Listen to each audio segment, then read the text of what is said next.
ꯁ꯭ꯌꯥꯝꯗꯣ ꯃꯆꯥꯅ ꯌꯦꯡꯂꯒ ꯀꯩꯗꯧꯔꯦ ꯃꯇꯝ ꯈꯔ ꯑꯩ ꯃꯄꯥꯟꯗ ꯂꯩꯔꯨ ꯇꯥꯔꯦ ꯁ꯭ꯌꯥꯝ ꯉꯛꯅ ꯀꯩꯒꯤ ꯀꯗꯥꯏꯗ ꯕꯦꯡꯒ꯭ꯂꯣꯔꯗꯅꯤ ꯄꯥꯕꯨꯡ ꯐꯤꯔꯦꯞꯄꯗꯣ UPSCꯒꯤ ꯇ꯭ꯔꯥꯏ ꯇꯧꯒꯦꯅ ꯈꯜꯂꯤ ꯃꯥꯒꯤ ꯀꯣꯆꯤꯡꯒꯤꯅꯤ 이반이 그라 ꯆꯠꯃꯤꯟꯅꯗꯧꯕ ꯃꯇꯦꯡ ꯄꯥꯡꯊꯣꯛ ꯄꯥꯡꯁꯤꯟ ꯇꯧꯅꯅꯕ ꯁ꯭ꯌꯥꯝ ꯉꯥꯏꯍꯥꯛ ꯈꯜꯂꯕ ꯇꯨꯡꯗ ꯍꯣꯏ ꯆꯠꯂꯨꯔꯣ ꯃꯄꯥꯒꯤ ꯋꯥꯍꯩꯗꯨꯗ ꯃꯥꯁꯨ ꯅꯣꯛꯐꯦꯠ ꯇꯧꯔꯛꯂꯤ ꯍꯧꯒꯠꯇꯨꯅ ꯂꯥꯛꯂꯤ ꯃꯥꯒꯤ ꯀꯥꯗ ꯑꯃꯨꯛ ꯑꯍꯤꯡꯒꯤ ꯃꯇꯝꯗꯨꯅꯤ ꯋꯥꯈꯜ ꯃꯌꯥꯝꯅ ꯇꯨꯝꯊꯕ ꯌꯥꯔꯝꯗꯦꯅꯤ ꯃꯃꯤꯠꯇꯨ ꯍꯦꯛ ꯎꯏꯁꯤꯟꯕꯒ ꯋꯥꯈꯜ ꯑꯃꯗꯒꯤ ꯑꯃꯗ ꯄꯪꯂꯥꯝꯗ ꯂꯥꯝꯁꯤꯜꯂꯛꯇꯨꯅ ꯈꯜꯂꯔꯤ ꯇꯨꯝꯊꯕ ꯌꯥꯗ ꯑꯍꯤꯡꯗꯨꯃ ꯍꯧꯈ꯭ꯔꯦ ꯃꯊꯪꯒꯤ ꯑꯌꯨꯛꯇꯨꯅꯤ ꯁꯣꯝꯗ ꯂꯥꯏꯖꯗꯣ ꯆꯥ ꯂꯣꯟꯒꯦ ꯇꯧꯔꯝꯕꯗꯒꯤ ꯆꯤꯅꯤ ꯂꯩꯔꯝꯗ꯭ꯔꯦ ꯃꯅꯦꯝꯕꯨ ꯍꯥꯏꯐꯦꯠ ꯌꯦꯡꯂꯨꯕꯗ ꯂꯩꯕ ꯎꯗ꯭ꯔꯦ ꯏꯇꯟ ꯇꯟꯅ ꯃꯥ ꯆꯤꯅꯤ ꯂꯩꯔꯨꯒꯦ ꯈꯟ ꯗꯨꯀꯥꯟ ꯆꯠꯅꯕ ꯊꯣꯔꯛꯂꯤ ꯒꯦꯠꯇꯨ ꯍꯦꯛ ꯂꯥꯟꯊꯣꯔꯛꯄꯒ ꯅꯤꯛꯅ ꯃꯥꯒꯤ ꯀꯥꯔꯗ ꯉꯥꯔꯒ ꯂꯩꯕꯗꯣ ꯎꯔꯦ ꯒꯦꯠꯇꯨ ꯍꯥꯏꯐꯦꯠ ꯉꯥꯁꯤꯜꯂꯝꯃꯒ ꯎꯁꯤꯟꯅꯗꯕ ꯁꯥꯗꯨꯅ ꯍꯥꯊꯨ ꯗꯨꯀꯥꯟ ꯂꯩꯕꯗꯣꯝꯗ ꯆꯠꯂꯤ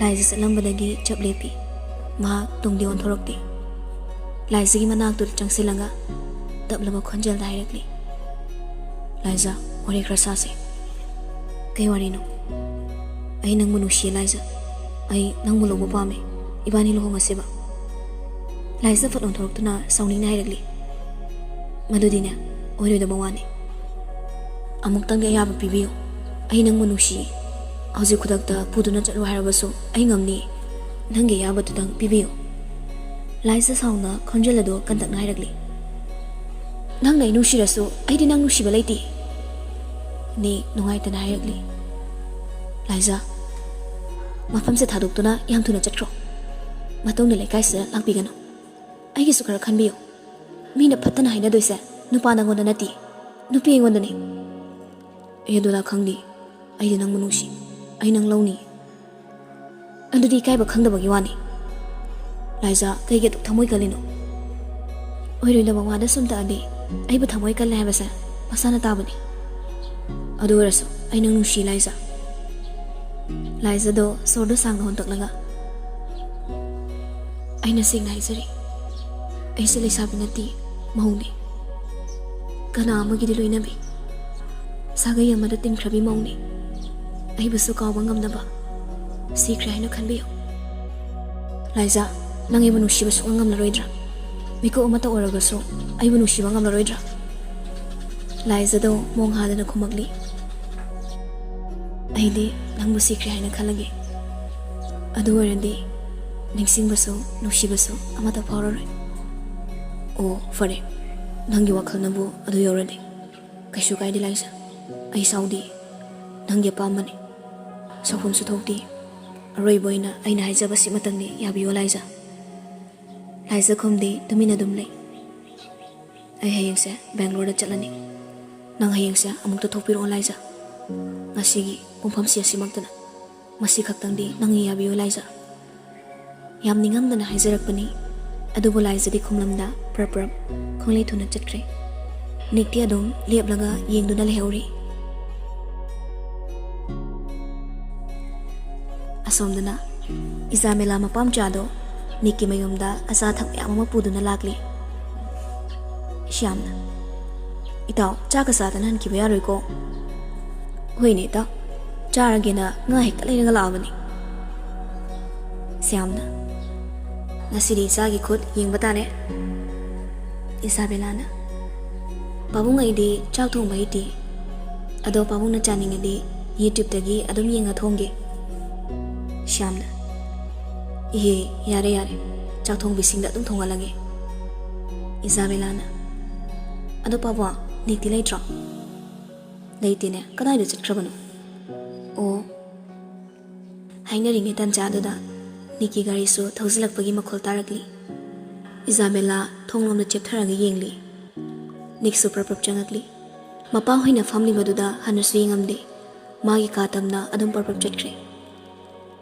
ꯃꯤꯅꯠ ꯑꯅꯤꯃꯨꯛ ꯀꯥꯟꯅꯔꯕ ꯇꯨꯡꯗ ꯏꯖꯥꯕꯦꯂꯥꯅ ꯄꯥꯕꯨꯡ ꯑꯩ ꯅꯤꯛꯀꯤ ꯃꯅꯥꯛ ꯆꯠꯂꯨꯒꯦ ꯁ꯭ꯌꯥꯝꯅ ꯍꯣ ꯆꯠꯂꯨꯔꯣ Isabella do Niki kada chen na karakli. Mana changakpada Nikto sofa duda Mozafrit angawado lilaga phamduna leiramli. Nakala marom da son thoklaga leibana Isabella na changlakibado madi uramde. Ya. Nikto ikhang khangi. Isabella na magi maningdagi kolakpani. Mangak sama paduda. Nikoli bado lakthoklaga phamdambadagi fuhongoli. Isabella di thauga sadre. Changsilaktuna Nikna famliba sofa duda famthei. Nik sound ni Isabella gi khudang du pairaga khangsinkatuna. Yam thuna thokro. Pharama okutuso thadokre. Kaino. Aina haisa maitailone. Ngamredi. Ni amusu Isabella gi khudang du pairaga thonglariba domda chingduna purakli. Thongonduda laktani thokre. Khudang paibagi damakta sorry. Sika khairaga thongdu gam langno nansini. Isabella duso makada sauso langda kumtharakli. Migi mayumni kaina ikaibasu khangde. Pa halase. Kaino chak sakrase haidaine. Yam chaning brasak to. Hoi halase. Itaw ay hankragi saubi bayade ko. Fani to. Mapam chani duso chatkre. Siam sukhangi. Nikna soidani Isabella da karigumba khasik hairamnani. Masu kharadi sauningi. Harau wari sanaramlaga saunu kudakta chatkibaduna. Siam mafam tharaga matha sanalai. 30 minutes kumbagi matungni Nik thabak amu chatnaba rusilaga thorokli. Men doraduda thoki tawmuga. Sana nang amuk tangai ko. Babo kay hage. Nang Isabella da kari hairwe. Ay thabak thogi babo. Nik chatkre. Machagi oina tainaba pakhumduna Siamdu hena sauningba poklari. Thabak chatli haibagi mingda thorokpani Nikto.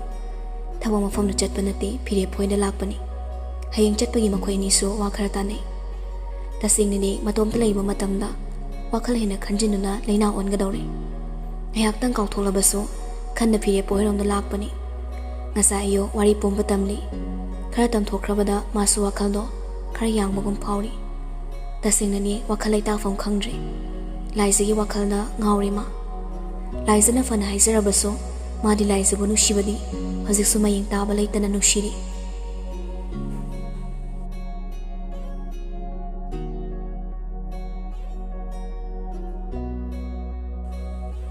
Matam dile palaita sum hokibana ngasi haiba numit sima su hokre mathangge yungni ngarang haina kibagi tung ina chalam dai duni pung khara walingai mamang adu da laktuna laisa thorok pangairi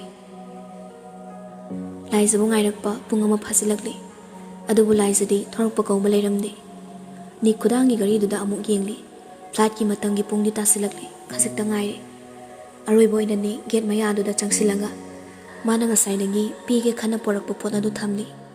Paper bag ta hapani manungda kari yauri haibadi urudre. Nik haifet on thoklagi gate lomda yengamli. Aduga gari do karaktuna airport tamna chatkre. Nik na chatkhribado laisana tuminna gate tagi mamai do khasili thoraklaga yengduna lehauri. Laisa su nik na thamlamba paper bag to paikhatuna yengli. Manungduda dream catcher amasu yaramdi. Laisa do atopa ma yauri male khanduna amuk yenglubada yamna pikpa couple dola ma yaramli. Asum paiduna ngayakti munna yengli. Somda gari manungdani ni wakhal yamna munna khalli. Magi nakal dasu phire pa phamli. Gari dudi ikhilna thawri. Asum khana gari thawri bani khilda onsiluna hairagli. Gari mamai layo. Phire pangak na nikte yenglai. Kedorange. Niki sugari do mataida thaisinra khamlaga. Kaida mu chasai no. Nik tapna mamai do luktaraga. Jalagum se bai. Halase. Pirepana. Hoji khadagi khangena. Nikna. Ya nation ge thoro pire poina. Wa makhata na dre nik sugari do mamai leraga pire poitam na mu thorakli. Asam tharokpana pire poigi mayum siore. Makoina changakpada phirepagi mama mapani thabak chathokibada lairamdre makoi pula phirepagi kada luggage to pairaga changakli nikhilna kamai to shaino nikna phirepoida matam khra lairagi pabungda di khangana roi ꯍꯣꯏꯁꯦ ꯑꯗꯨꯃꯥꯏꯅ ꯇꯧꯔꯁꯤ ꯅꯤꯈꯤꯜꯅ ꯑꯗꯨꯁꯨ ꯌꯥꯏ ꯅꯤꯛꯅ ꯑꯋꯥꯕ ꯅꯨꯡꯉꯥꯏꯇꯕ ꯄꯨꯝꯕ ꯊꯃꯣꯏꯗ ꯂꯣꯠꯁꯤꯜꯂꯒ ꯑꯄꯦꯟꯕꯒꯤ ꯃꯤꯅꯣꯛ ꯅꯣꯛꯏ ꯍꯥꯏꯕꯗꯨꯅꯤ ꯑꯩꯅ ꯇꯧꯔꯤꯁꯤ ꯃꯤꯅ ꯇꯥꯕꯗꯗꯤ ꯌꯥꯝꯅ ꯅꯣꯛꯅꯤꯡꯕ ꯅꯤꯈꯤꯜꯅ ꯚꯥꯏ ꯑꯩ ꯂꯥꯏꯖꯒꯤ ꯅꯝꯕꯔ ꯂꯧꯔꯛꯎꯔꯥ ꯅꯤꯈꯤꯜꯅ ꯂꯧꯔꯛꯀꯅꯨꯗ ꯀꯩꯗꯧꯅꯗꯣꯏꯅꯣ ꯁꯛꯀ ꯎꯅꯔꯒ ꯋꯥꯔꯤ ꯁꯥꯕꯁꯤꯐꯥꯎ ꯐꯖꯅ ꯄꯥꯎꯈꯨꯝ ꯄꯤꯕꯤꯔꯛꯄ ꯅꯠꯇ꯭ꯔꯤ ꯐꯣꯟ ꯇꯧꯔꯒ ꯀꯩꯕꯨ ꯀꯥꯟꯅꯅꯤ ꯐꯤꯔꯦꯞꯄꯅ ꯑꯗꯨ ꯑꯣꯏꯔꯁꯨ ꯄꯥꯏꯕꯨ ꯄꯥꯏꯔꯛꯑꯗꯤ ꯅꯪꯒꯤ ꯍꯥꯏꯅꯤꯡꯕꯁꯤꯡꯗꯣ ꯂꯣꯏꯅ ꯍꯥꯏꯕ ꯌꯥꯅꯤ ꯅꯦ ꯑꯁꯦꯡꯕ ꯃꯤꯅꯣꯛ ꯑꯃ ꯅꯣꯛꯂꯒ ꯑꯗꯨꯗꯤ ꯅꯨꯄꯥ ꯊꯣꯛꯇꯕꯩ ꯋꯥꯅꯤꯗ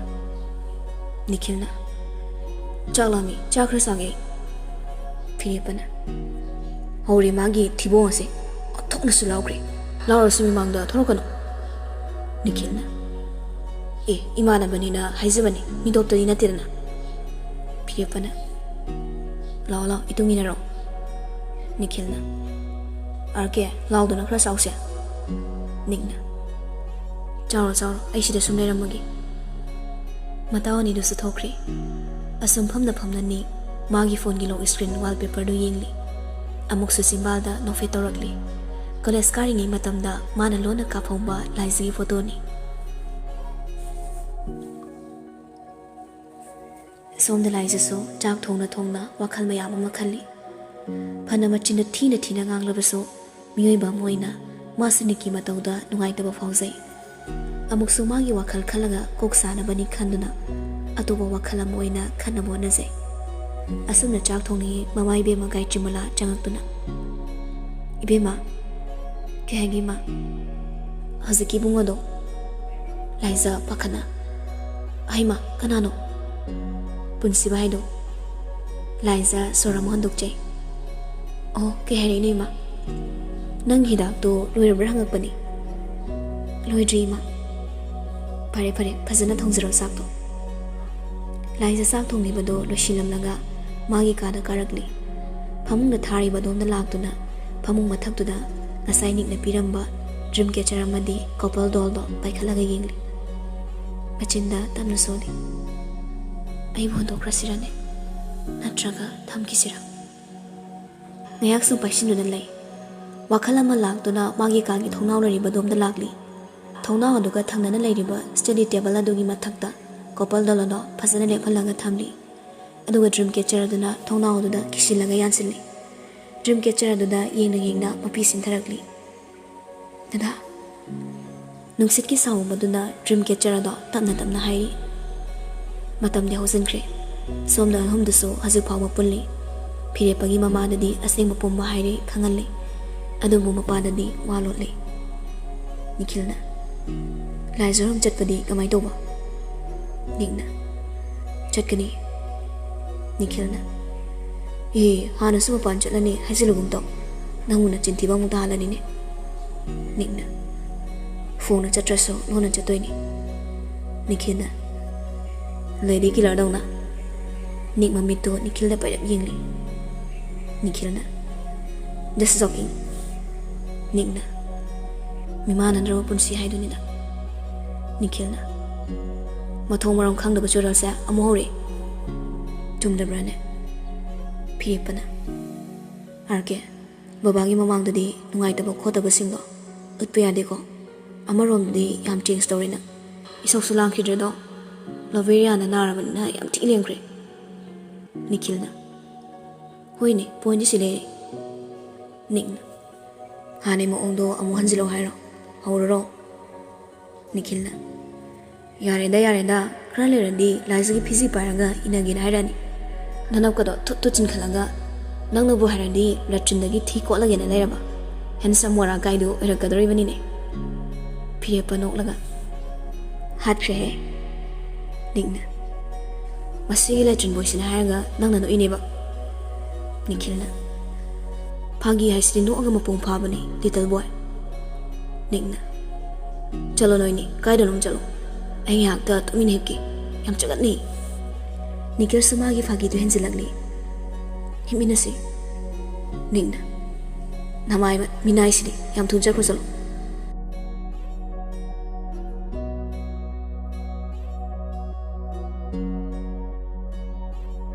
ꯏꯅ ꯀꯨꯞꯄ ꯂꯩꯕꯥꯛꯅ ꯁꯥꯕ ꯄꯤꯛꯇꯛ ꯇꯧꯕ ꯌꯨꯝ ꯑꯗꯨꯒꯤ ꯃꯥꯡꯒꯣꯜ ꯗꯥꯔꯤꯗꯨꯗ ꯃꯣꯃꯣꯟ ꯇꯧꯔꯒ ꯋꯥꯈꯜꯁꯨ ꯌꯥꯝ ꯅꯨꯡꯉꯥꯏꯅ ꯐꯝꯗꯨꯅ ꯂꯩ꯫ ꯃꯥꯒꯤ ꯃꯇꯧ ꯎꯔꯒ ꯍꯔꯥꯎꯔꯤꯕ ꯍꯥꯏꯗꯨꯔꯥ ꯑꯀꯣꯏꯕꯗ ꯍꯧꯔꯤꯕ ꯎꯄꯥꯜ ꯋꯥꯄꯥꯜ ꯍꯩꯄꯥꯜ ꯂꯩꯔꯥꯡ ꯄꯥꯝꯕꯤꯁꯤꯡ ꯑꯗꯨꯁꯨ ꯍꯥꯏꯅ ꯍꯨꯝꯅ ꯖꯒꯣꯏ ꯁꯥꯕꯒꯨꯝ ꯇꯧꯔꯤ꯫ ꯏꯆꯥꯊꯣꯏꯕꯤ, ꯆꯨꯝꯊꯥꯡꯉꯥꯟꯕꯤ ꯋꯥꯈꯜ ꯑꯃꯗ ꯇꯧꯔꯨꯕꯅ ꯃꯁꯥꯗꯨ ꯏꯈꯪ ꯈꯪꯉꯤ ꯃꯄꯥꯅ ꯀꯧꯔꯛꯄꯗꯨꯗ ꯐꯝꯂꯝꯕꯗꯒꯤ ꯍꯧꯒꯠꯂꯒ ꯃꯄꯥꯒꯤ ꯃꯅꯥꯛꯇ ꯆꯦꯟꯁꯤꯜꯂꯤ꯫ ꯃꯃꯥ, ꯅꯪ ꯍꯜꯂꯛꯑꯕꯣ? ꯆꯪꯉꯨ, ꯏꯃꯨꯡꯗꯒꯤꯅꯦ ꯏꯁꯤꯡ ꯈꯨꯖꯥꯏ ꯑꯝꯇ ꯄꯨꯊꯣꯔꯛꯎ꯫ ꯍꯣꯏ ꯕꯕꯥ꯫ ꯆꯨꯝꯊꯥꯡꯉꯥꯟꯕꯤ ꯏꯃꯨꯡꯗ ꯏꯁꯤꯡ ꯂꯧꯕꯗꯨ ꯆꯪꯈ꯭ꯔꯦ꯫ ꯇꯣꯃꯥꯁꯨ ꯊꯕꯛ ꯆꯠꯂꯨꯕꯒꯤ ꯋꯥꯔꯗꯨꯅ ꯃꯥꯡꯒꯣꯜꯒꯤ ꯙꯥꯔꯤꯗꯨꯗ ꯃꯥꯁꯨ ꯐꯝꯊꯩ꯫ ꯃꯀꯣꯛꯇ ꯌꯦꯠꯂꯝꯕ ꯈꯨꯗꯩ ꯑꯗꯨꯁꯨ ꯂꯧꯊꯣꯛꯂꯒ ꯃꯃꯥꯏ ꯃꯃꯤꯠꯇ ꯀꯥꯔꯤꯕ ꯍꯨꯃꯥꯡꯁꯤꯡꯗꯨ ꯇꯩꯊꯣꯛꯂꯤ꯫ ꯆꯨꯝꯊꯥꯡꯉꯥꯟꯕꯤ ꯊꯣꯔꯛꯇꯨꯅ ꯃꯄꯥꯗ ꯏꯁꯤꯡꯗꯨ ꯄꯤꯔꯛꯂꯤ꯫ ꯃꯃꯥ, ꯁꯦ꯫ ꯇꯣꯃꯥꯜ ꯃꯆꯥꯅꯨꯄꯤꯗꯒꯤ ꯏꯁꯤꯡ ꯑꯊꯟꯕꯗꯣ ꯂꯧꯔꯒ ꯊꯛꯂꯤ꯫ ꯆꯨꯝꯊꯥꯡꯉꯥꯟꯕꯤ ꯅꯣꯛꯃꯤ ꯇꯧꯔꯒ, ꯕꯕꯥ, ꯗꯣꯛꯇꯔ ꯆꯥꯛ ꯆꯥꯕꯩꯗꯣ ꯍꯥꯏꯒ꯭ꯔꯣ ꯍꯥꯏꯔꯣ? ꯍꯥꯏꯒ꯭ꯔꯣ꯫ ꯆꯨꯝꯊꯥꯡꯉꯥꯟꯕꯤ ꯃꯥꯒꯤ ꯀꯤꯄꯦꯗ ꯃꯣꯕꯥꯏꯜ ꯃꯆꯥꯗꯣ ꯃꯈ꯭ꯋꯥꯡꯗꯒꯤ ꯁꯠꯇꯣꯛꯂꯒ ꯗꯣꯛꯇꯔ ꯍꯥꯏꯅ ꯁꯦꯞ ꯇꯧꯕ ꯅꯝꯕꯔ ꯑꯗꯨꯗ ꯀꯣꯜ ꯇꯧꯁꯤꯜꯂꯤ꯫ ꯑꯍꯥꯟꯕꯗꯤ ꯄꯥꯏꯔꯛꯇꯦ ꯄꯨꯟꯁꯤꯕꯁꯨ꯫ ꯄꯥꯏꯔꯛꯇꯦ, ꯊꯕꯛ ꯆꯤꯜꯂꯖꯥꯠꯂꯥ? ꯆꯨꯝꯊꯥꯡꯉꯥꯟꯕꯤ ꯑꯃꯨꯛꯀ ꯇꯧꯁꯤꯜꯂꯤ꯫ ꯍꯟꯗꯛꯇꯤ ꯄꯨꯟꯁꯤꯕꯁꯨ ꯄꯥꯏꯔꯛꯂꯤ꯫ ꯄꯨꯟꯁꯤꯕꯅ, ꯍꯜꯂꯣ, ꯀꯅꯥ? ꯗꯥ ꯗꯣꯛꯇꯔ, ꯑꯩꯅꯦ꯫ ꯑꯩ ꯍꯥꯏꯗꯤ? ꯄꯨꯟꯁꯤꯕ ꯍꯥꯏꯐꯦꯠ ꯈꯜꯂꯒ, ꯑꯣ, ꯆꯨꯝꯊꯥꯡꯉꯥꯟꯕꯤ, ꯍꯣꯏ ꯃꯥꯅꯦ꯫ ꯀꯩ ꯂꯩꯔꯒꯦ? ꯕꯕꯥꯃꯨꯛ ꯅꯥꯔꯕꯣ? ꯅꯥꯗꯤ, ꯑꯗꯨꯕꯨꯔꯣ ꯕꯕꯥꯅ ꯗꯣꯛꯇꯔꯁꯦ ꯑꯁꯪꯕ ꯅꯨꯃꯤꯠ ꯑꯃꯗ ꯂꯥꯛꯑꯣ ꯍꯥꯏꯌꯦ, ꯆꯥꯛ ꯆꯥꯁꯦꯅ꯫ ꯅꯪꯅꯗꯤ ꯍꯥꯏꯗ꯭ꯔꯣ? ꯑꯩꯅꯁꯨ ꯍꯥꯏꯌꯦ꯫ ꯄꯨꯟꯁꯤꯕ ꯍꯥꯏꯐꯦꯠ ꯅꯣꯛꯂꯒ, ꯍꯣꯏꯁꯦ, ꯁꯟꯗꯦ ꯅꯨꯃꯤꯠꯇ ꯂꯥꯛꯑꯒꯦ꯫ ꯑꯗꯨꯗꯤ ꯗꯥ ꯗꯣꯛꯇꯔ, ꯑꯩ ꯊꯝꯃꯒꯦꯀꯣ꯫ ꯐꯣꯟ ꯄꯩꯁꯥ ꯇꯠꯇꯧꯔꯦꯕ, ꯇꯨꯠ ꯈꯣꯡꯉꯦꯕ꯫ ꯍꯣꯏ, ꯊꯝꯖꯔꯣ꯫ ꯆꯨꯝꯊꯥꯡꯉꯥꯟꯕꯤꯅ ꯀꯣꯜꯗꯨ ꯀꯛꯂꯤ꯫ ꯕꯕꯥ, ꯁꯟꯗꯦꯗ ꯍꯥꯏꯌꯦ꯫ ꯀꯩ ꯅꯨꯃꯤꯠꯅꯣꯅꯦ ꯁꯟꯗꯦ ꯍꯥꯏꯁꯤꯕꯣ? ꯁꯟꯗꯦ ꯍꯥꯏꯗꯤ ꯇ꯭ꯌꯨꯁꯗꯦꯗꯣ, ꯑꯗꯨꯐꯥꯎ ꯈꯪꯗ꯭ꯔꯣ? ꯑꯩꯗꯤ ꯈꯪꯉꯤ꯫ ꯑꯣ, ꯇ꯭ꯌꯨꯁꯗꯦ ꯍꯥꯏꯁꯤꯅ ꯀꯔꯤ ꯅꯨꯃꯤꯠꯅꯣ ꯏꯕꯦꯝꯃ? ꯆꯨꯝꯊꯥꯡꯉꯥꯟꯕꯤꯗꯣ ꯍꯥꯏꯐꯦꯠꯀ ꯈꯜꯂꯒ, ꯈꯪꯗꯦ ꯕꯕꯥ, ꯃꯟꯗꯦ ꯑꯣꯏꯖꯥꯠꯂꯣ? ꯏꯄꯥꯁꯨ ꯈꯪꯗꯦꯅꯦ꯫ ꯕꯕꯥ, ꯑꯩ ꯁꯥꯏꯗ ꯑꯝꯇ ꯆꯠꯂꯒ ꯍꯪꯉꯨꯈꯤꯒꯦ꯫ ꯆꯨꯝꯊꯥꯡꯉꯥꯟꯕꯤ ꯐꯝꯂꯝꯕꯗꯒꯤ ꯐꯣꯡ ꯍꯧꯒꯠꯂꯒ ꯍꯣꯠꯇꯅ ꯆꯦꯟꯈ꯭ꯔꯦ꯫ ꯇꯣꯃꯥꯜꯅ ꯂꯥꯎꯗꯨꯅ ꯂꯩꯍꯧꯏ꯫ ꯍꯩ, ꯇꯞꯅ ꯆꯠꯂꯨꯅꯦ ꯅꯪꯕꯣ, ꯇꯨꯁꯤꯟꯕ ꯇꯥꯔꯤꯅꯦ꯫ ꯂꯩꯇꯕ ꯍꯦꯟꯃꯟꯕꯅꯤ ꯏꯆꯥꯁꯦ, ꯃꯍꯩ ꯐꯥꯎꯕ ꯇꯝꯍꯟꯕ ꯉꯝꯂꯛꯇ꯭ꯔꯕꯅꯤ꯫ ꯆꯨꯝꯊꯥꯡꯉꯥꯟꯕꯤꯗꯤ ꯏꯀꯥꯏꯕꯤꯕꯒ ꯅꯠꯇ꯭ꯔꯤ꯫ ꯁꯟꯗꯦꯁꯤ ꯀꯩ ꯅꯨꯃꯤꯠꯅꯣ ꯍꯥꯏꯅ ꯂꯩꯀꯥꯏꯗꯨꯗ ꯀꯣꯏꯆꯠ ꯆꯠꯂꯒ ꯄꯪꯍꯪꯗ ꯍꯪꯂꯤ꯫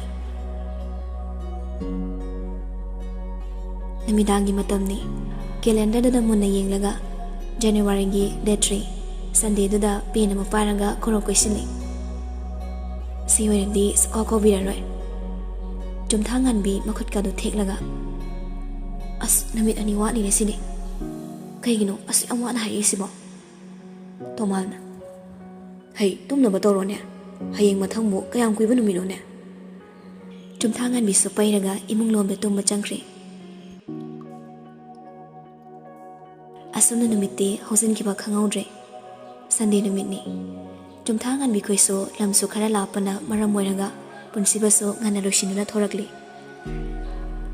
ꯁꯨꯝ ꯊꯧꯔꯛꯄꯅ ꯆꯨꯝꯊꯥꯡꯉꯥꯟꯕꯤ ꯈꯣꯏꯒꯤ ꯂꯝ, ꯍꯥꯏꯕꯗꯤ ꯃꯣꯏꯔꯥꯡ ꯌꯧꯁꯤꯜꯂꯛꯂꯤ꯫ ꯈꯔ ꯆꯥꯎꯅ ꯐꯝꯕ ꯗꯨꯀꯥꯟ ꯑꯃꯒꯤ ꯃꯃꯥꯡꯗ ꯒꯥꯔꯤꯗꯨ ꯈꯥꯝꯂꯒ ꯀꯨꯝꯊꯗꯨꯅ ꯆꯨꯝꯊꯥꯡꯉꯥꯟꯕꯤꯒꯤ ꯑꯆꯥꯄꯣꯠ ꯈꯔ ꯂꯩꯔꯤ꯫ ꯒꯥꯔꯤꯗꯨ ꯑꯃꯨꯛ ꯊꯧꯔꯒ ꯆꯨꯝꯊꯥꯡꯉꯥꯟꯕꯤꯗ ꯀꯣꯜ ꯇꯧꯔꯛꯂꯤ꯫ ꯏꯆꯟ, ꯑꯩ ꯌꯧꯔꯛꯏ꯫ ꯑꯌꯥ, ꯑꯗꯨꯗꯤ ꯑꯩ ꯊꯣꯡꯒꯥꯜꯗ ꯉꯥꯏꯔꯝꯃꯒꯦ꯫ ꯑꯗꯣ ꯑꯦꯟꯁꯥꯡꯗꯤ ꯊꯣꯡꯗ꯭ꯔꯤꯌꯦ꯫ ꯑꯩꯅ ꯊꯣꯡꯉ ꯂꯣꯏꯔꯦ꯫ ꯑꯗꯨꯗꯤ ꯗꯥ ꯗꯣꯛꯇꯔ, ꯒꯥꯔꯤ ꯊꯧꯔꯒ ꯐꯣꯟ ꯇꯧꯔꯗꯤ ꯄꯨꯂꯤꯁꯅ ꯐꯥꯔꯅꯤ, ꯊꯝꯃꯣ꯫ ꯄꯨꯟꯁꯤꯕꯁꯨ ꯅꯣꯛꯇꯅ ꯒꯥꯔꯤꯗꯨ ꯊꯧꯔꯛꯂꯤ꯫ ꯌꯨꯝꯁꯨ ꯌꯧꯔꯦ꯫ ꯊꯣꯡꯒꯥꯜꯗ ꯆꯨꯝꯊꯥꯡꯉꯥꯟꯕꯤꯒꯤꯁꯨ ꯉꯥꯏꯗꯨꯅ ꯂꯩꯔꯝꯂꯤ꯫ ꯒꯥꯔꯤꯗꯣ ꯃꯇꯥꯏ ꯋꯥꯏꯔꯞꯅ ꯊꯧꯖꯤꯜꯂꯒ ꯈꯥꯝꯂꯤ꯫ ꯄꯨꯟꯁꯤꯕꯅ, ꯁꯤ ꯅꯪꯒꯤ ꯑꯆꯥꯄꯣꯠ꯫ ꯌꯥꯝ ꯌꯥꯝꯃꯦ ꯁꯤꯗꯤ, ꯂꯣꯏꯅ ꯆꯥꯕ ꯉꯝꯃꯣꯏꯌꯦ꯫ ꯉꯝꯅꯕ ꯆꯥꯎ꯫ ꯋꯥꯔꯤ ꯁꯥꯗꯨꯅ ꯃꯅꯨꯡꯗ ꯆꯪꯉꯛꯂꯤ꯫ ꯇꯣꯃꯥꯜꯁꯨ ꯃꯥꯡꯒꯣꯜꯗ ꯊꯣꯔꯛꯂꯒ, ꯏꯕꯨꯡꯉꯣ ꯌꯧꯔꯦꯗꯅ, ꯂꯥꯛꯑꯣ, ꯃꯅꯨꯡꯗ ꯐꯝꯁꯤ꯫ ꯏꯄꯥ ꯑꯩꯈꯣꯏꯒꯤ ꯌꯨꯝꯂꯩ ꯀꯩꯂꯩꯁꯤꯗꯤ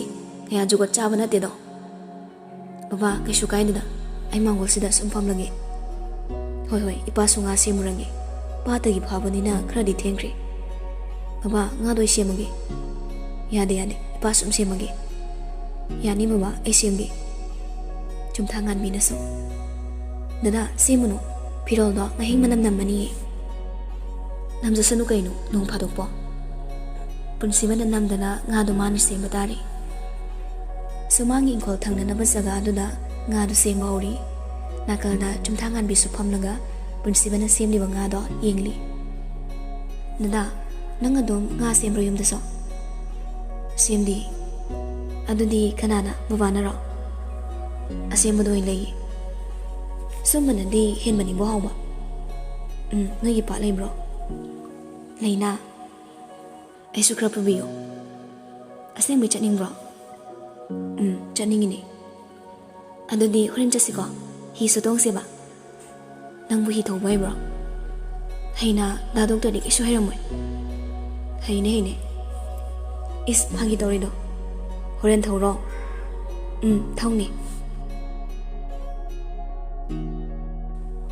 asomdana nik ngasi sulai zo gi get maya do da gari do khamnaga laizabo thorok pa ngairi angan bayuk tagi ngairak pani haje phawba thorok pu udi laizado nik su ngai di ngai rage khanna adu ngai duna lei phe panga pespa do da lak pani kudangi gari do so thangatuna yengli pungdi 13 mung ta ga doromli khon da thangda laizado makutta khaw ma pairaga thorakli khara thorokpaga nik leram maduda gate amu tension ki ga tori nik mapalam da chachkragani haibududa madi wakhalbu oridabani thajarudabani nikna laiza ngai khu laiza lepnaga kaino kai haidu nairo ngaya wari sase kaibra kaiba kaidaba nasana gyan thapung thokpani ai chatre hoi ai ngonda haining mawa ama fawba leitabra laiza lei mafam asida amohan laktana mohnabi